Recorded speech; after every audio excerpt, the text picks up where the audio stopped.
Hello SWE 430. In this video we're going to go over how to use jsbin.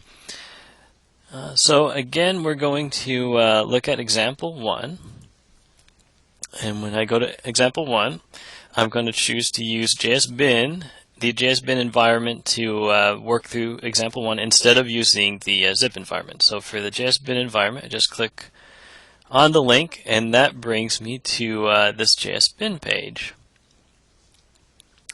And so I have two panes here. On the left side is where you're going to write your code. And so we see we have at the top here we have production code, right? Production code here. And then below that there's test code. Do not modify code below this line.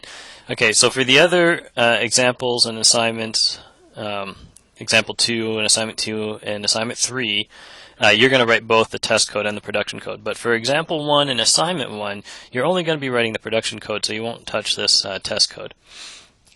So you'll write your production code right in this area below the right production code here. Now on the left side is the output, and if we click this run with JS, it'll show the QUnit output. So you should only have the JavaScript pane and the output pane selected. You don't need any of these other panes selected. So the QUnit output looks pretty bad because all of the tests are failing, which makes sense. We don't have any production code written yet. So all these tests are running and they're failing, and each one is, so we see 4 tests here. And the first test is failing, saying string info is not defined. And actually all 4 tests are failing with the same problem.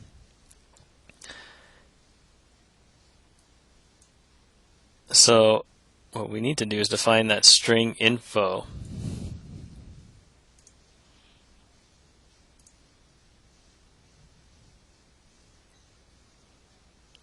So in example 1, we're supposed to have a string info module. So I'll go ahead and define one right here. Actually, the first thing we're supposed to do is write this little module following along with example 1. Okay, and so if we run our tests again, nothing changes. All 4 tests are still failing. And then we'll finally define that string info module.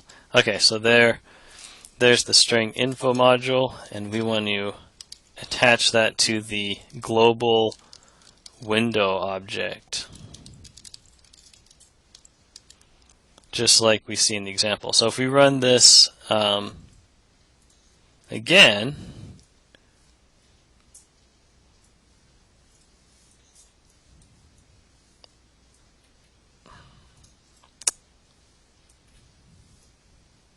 okay, if we run that again, we have the same 4 tests failing, but now it's not failing. The string info is defined. It's just the function that we're trying to call in string info is not defined. So we can continue reading along with through example 1 and completing example 1 that way, step by step. And one thing to note here is this checkbox. If you have this auto run, you don't have to click on run with JS each time.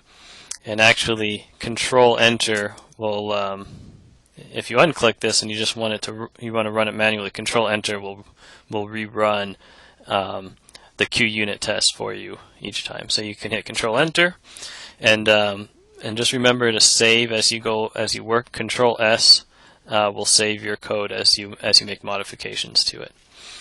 Okay, that's it for this video. If you have any questions or problems, let me know. Thanks a lot and have fun.